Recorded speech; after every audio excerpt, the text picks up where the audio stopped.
Sallallahu alayhi wa sallam. And I close my eyes, and I'm floating in love.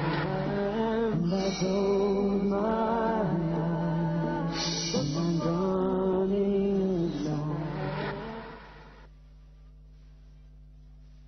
Assalamu alaikum wa rahmatullahi wa barakatuhu. I welcome you to another episode of our series, Stories from the Seerah, Lessons and Morals. I am your host, Yasir Qadhi. In our previous episode, we had discussed the story of the emigration to Abyssinia. And this was brought about by the persecution of the Quraysh upon the Muslims. This persecution became more and more severe until it reached one of its worst periods, in a period that is called the Boycott. And what made this boycott even more enraging to the Quraysh, in the sense that they became so infuriated with the Muslims, was the conversion of two people to Islam. Both of these people were senior people in Mecca, and they converted one after the other. And when they converted, the Quraysh, their anger kept on getting more and more and more, until finally they reached this conclusion of the boycott. So let us talk about the conversion of these two people, and then the boycott and how it was broken. The two people who converted first were Hamza ibn Abdul Muttalib. Hamza, the uncle of the Prophet ﷺ, meaning his father's brother. Hamza was a very respected and senior figure of the Quraysh. And the conversion of Hamza was a very interesting story, in that Hamza did not think about Islam and rationalize, and no, rather he converted on an emotional basis. He converted out of pure emotion and not out of an intellectual quest. What happened was, in the 6th year of the da'wah, the 6th year after the coming of the prophethood, after the revelation of Iqra, the Prophet ﷺ was sitting in front of the Kaaba, and Hamza was away on an expedition, hunting. Abu Jahl saw the Prophet ﷺ, and Abu Jahl is the worst of all of the people of Mecca. Abu Jahl is the Fir'aun of this ummah. That's what the Prophet ﷺ said. He is the Pharaoh of this ummah. Abu Jahl saw the Prophet ﷺ sitting in front of the Kaaba. And so publicly, he stood in front of him, and he began cursing him and heaping ridicule on him and making fun of him and saying the worst things any person can say to another person. And all the while, the Prophet ﷺ was sitting quietly, not responding, not saying anything back. And so when Abu Jahl could not find any response, and after all of this provocation, he just left. But it was public news now. This happened in public. Everybody had seen Abu Jahl curse and ridicule and make fun of the Prophet ﷺ. And the people of the Quraysh, especially the Banu Hashim, and that is being the tribe of the Prophet ﷺ, they were insulted, because Abu Jahl was not from the Banu Hashim. Abu Jahl was not from that very tribe that the Prophet ﷺ was from. And so the tribe of Banu Hashim was insulted. How could another person have insulted one of our own members? Even though they were not Muslim, many of them. When Hamza returned, the women of his house said, "Oh Hamza, what type of uncle are you? What type of leader are you, when your own nephew can be insulted in public by another person, Abu Jahl, and nobody responds to him, nobody helps him?" You see, they were so engrossed in their tribalism that they even forgot about Islam or Kufr. They don't care about it. They're just, this is my tribe. This is tribalism, my caste, my ethnicity. How could another person have spoken bad of somebody of my caste, of my tribe? And this is the Jahili mentality, where you value blood more than you value religion. And so the women made fun of Hamza, and they said, "What type of uncle are you? What type of leader are you?" And of course Hamza, out of all of the uncles of the Prophet ﷺ, he was the one who was physically the most powerful, bulky, very powerful, very strong, very muscular, well known and feared in Mecca for being a very strong person. And so Hamza, when he heard this, he said, "Who has done this?" They said, "Abu Jahl." He said, "Was this done in public?" They said, "Of course it was done in public. Everybody saw what was happening." So Hamza became so enraged, he became so insulted, that he marched immediately to the Kaaba, where all of the Quraysh were sitting, and Abu Jahl was there as well. And he took out his bow. He took out the bow that he uses and he smashed it into the face of Abu Jahl until blood began to flow from his face. And he began to beat up Abu Jahl physically. And he said, "You dare to insult my nephew?" And in his emotion, in his rage, something blurted out which he wasn't thinking about. And he said, "Even though I am a follower of his religion." And this was a shock, and this was a surprise to him as much as it was to everybody else. Hamza was not a Muslim until this point. And it was not something he was planning to announce. But in his emotionalism, he wanted to get angry at Abu Jahl. And so he just blurted out, "Even though I am a follower of his religion as well, I believe in his religion." And of course, when he said it, he did not want to take it back. And so he accepted Islam in a very strange way. And of course, after that, Islam entered his heart. And he became a firm Muslim until he died a shaheed in the battle of Uhud. And the Prophet ﷺ said, he is the leader of all shaheeds. He is the leader of all martyrs. And his conversion brought about some ease upon the Prophet ﷺ, because Hamza was a very respected figure and a very powerful figure. After the conversion of Hamza, one more person converted. A person who brought about izzah and honor and glory to Islam from the day he converted until the day that he died. And this person is Umar ibn al-Khattab. Umar ibn al-Khattab was also one of the most powerful people of Mecca in terms of physical strength and also in terms of anger. He was feared and he was considered to be somebody you don't want to mess with. You don't want to get on his bad side, or else Umar ibn al-Khattab will physically take care of you. He will physically come up and beat you. Umar ibn al-Khattab was well known in Jahiliyyah and in Islam for his very stern nature and his quick anger, which also of course had a very soft spot as well. So Umar ibn al-Khattab was feared in Jahiliyyah as he was feared in Islam. And he was one of the worst enemies of Islam in the early days of Islam. He was one of the people who did the most he could to prevent people from accepting Islam, to try to make sure that Islam did not spread. But Allah Azza wa Jal had willed otherwise.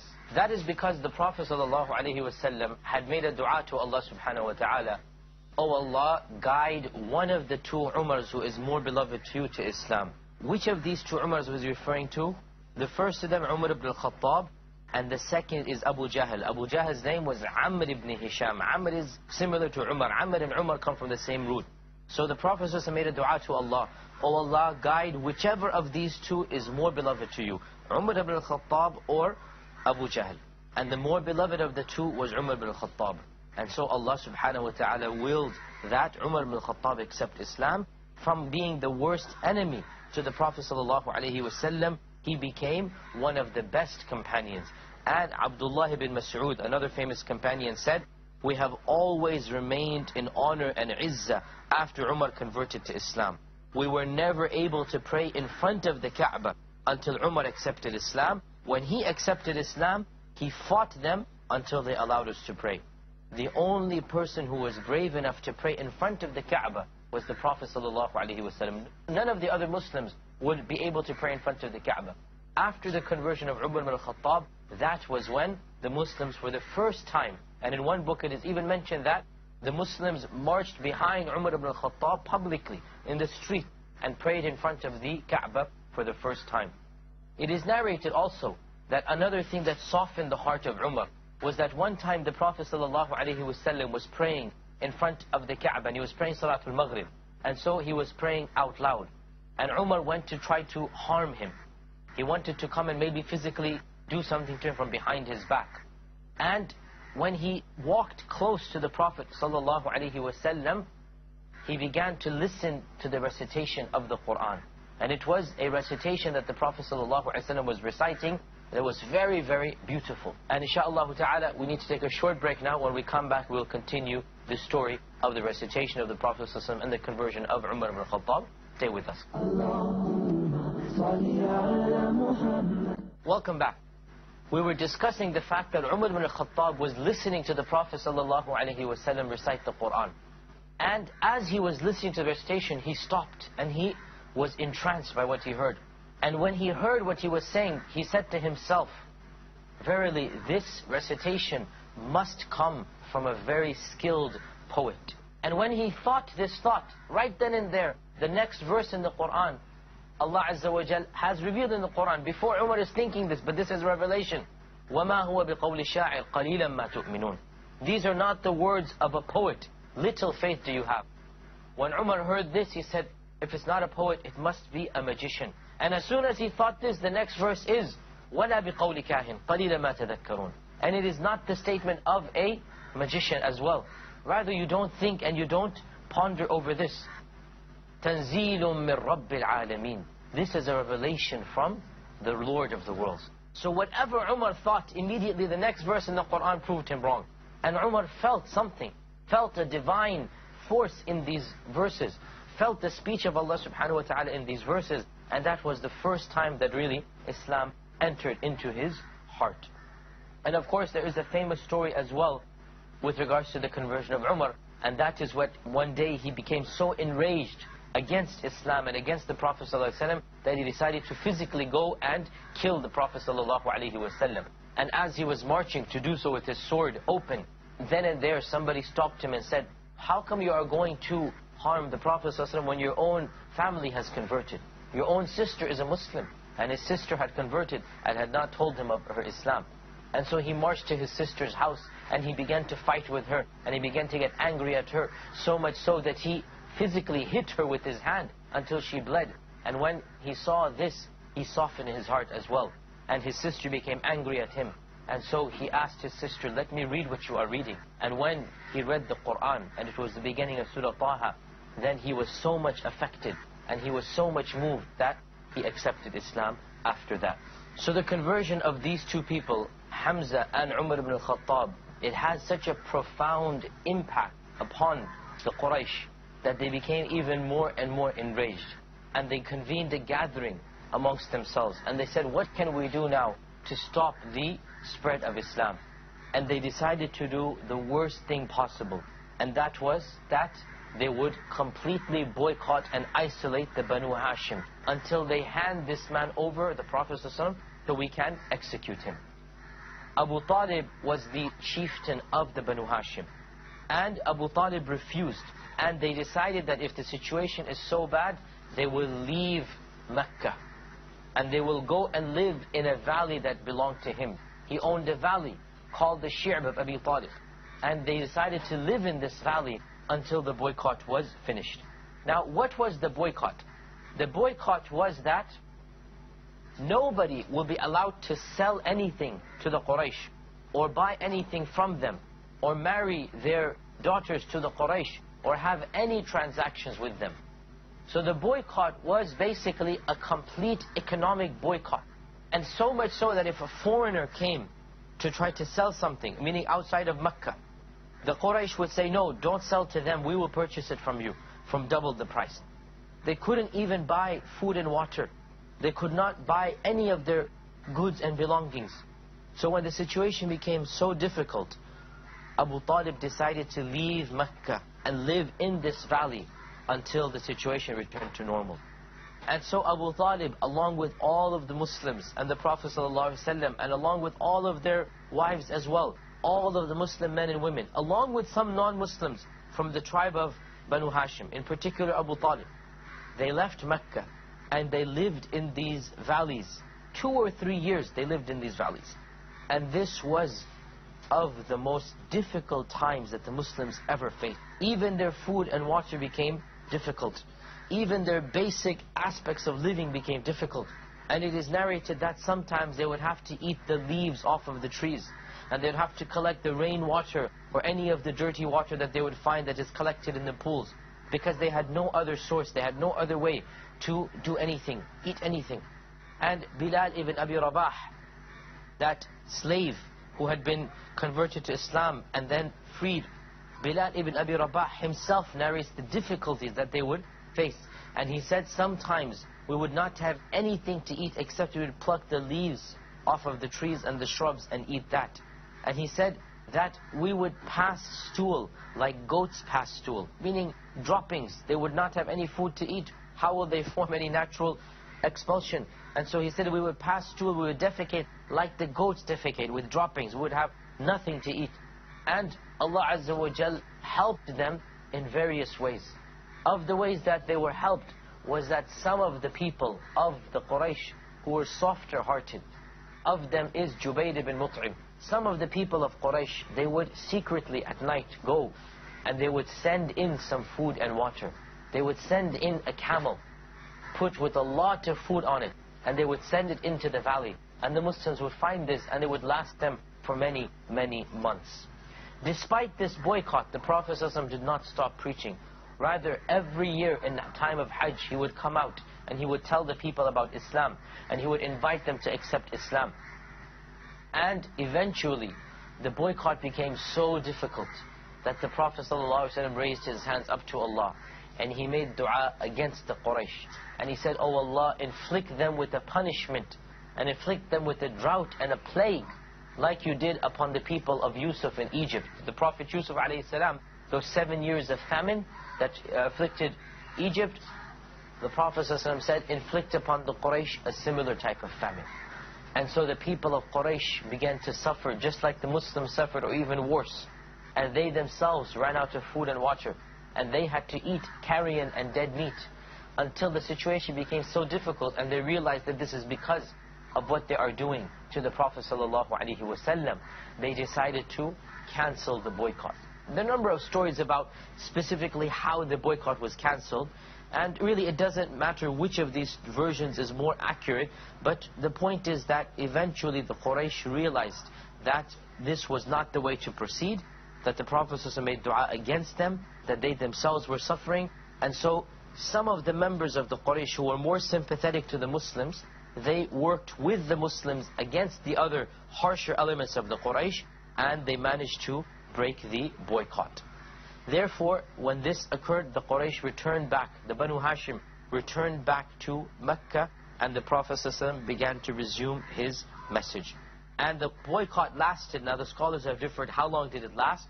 Most of the scholars are of the opinion it lasted 2 to 3 years, and some ulama, some scholars, they say a bit less than this. In any case, roughly 10 years after the beginning of the preaching of the Prophet ﷺ, the Muslims returned back into Mecca when the Prophet ﷺ was around 49 years old or so, and they resumed their preaching and teaching within Mecca. One of the very important messages that we learn from the incident of the boycott, a number of things. Firstly, that every single society, every single group of people, it has in it some good people and some evil people. Regardless of whether Muslim or non-Muslim or Hindu, Christian, Jew, it doesn't matter. You will always find a group of people who are closer to the truth and closer to justice than other people. So we find that in the Quraysh, some of the people were against Islam totally, and others were neutral. And they allowed the Muslims to be Muslims. They were not Muslim themselves, but they didn't want to oppose Islam at the same time. And those neutral people, when the boycott happened, they didn't like it. And eventually they worked against the other people of Quraysh in order to cancel the boycott. And the Prophet ﷺ took advantage of their help.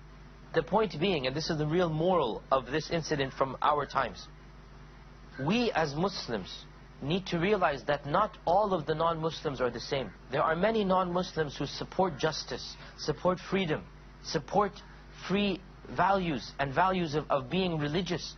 And there are many other non-Muslims who hate Islam and want to get rid of Islam.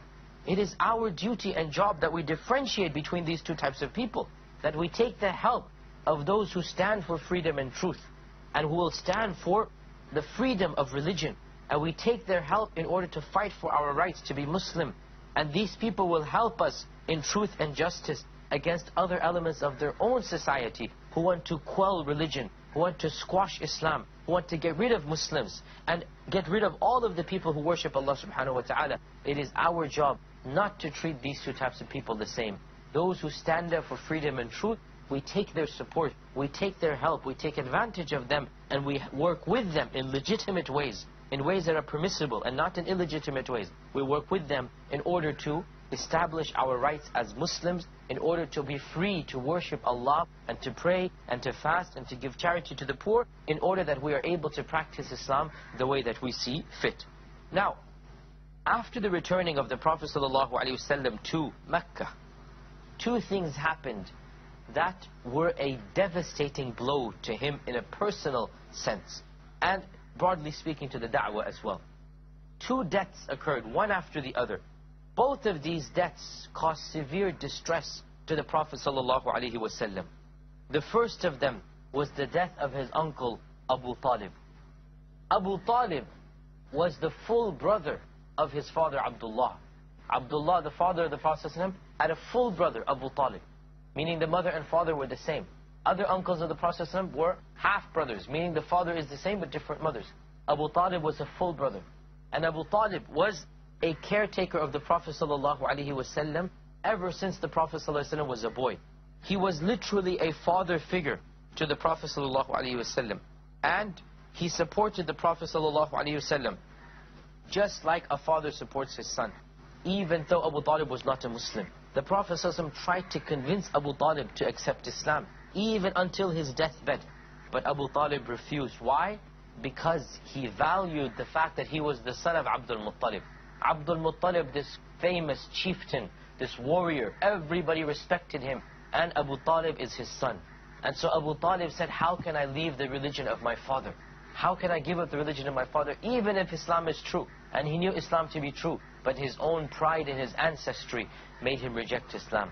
And this shows us the dangers of following just because my father said it, just because my grandfather was this, I will do it. No, perhaps your father and grandfather are great in their own manner, but in other things they were wrong. And this was the case of Abu Talib, that he followed his own father, and because of that he died in a state of non-Islam. He died in a state of shirk. The second death to follow was even more severe and more personal to the Prophet ﷺ, and that was the death of Khadija, his wife. Khadija, who supported the Prophet ﷺ like no other person supported him. Khadija, the first Muslim to believe in the Prophet ﷺ. Khadija, who consoled the Prophet ﷺ. She really and truly was a loving and a supporting wife to the Prophet ﷺ.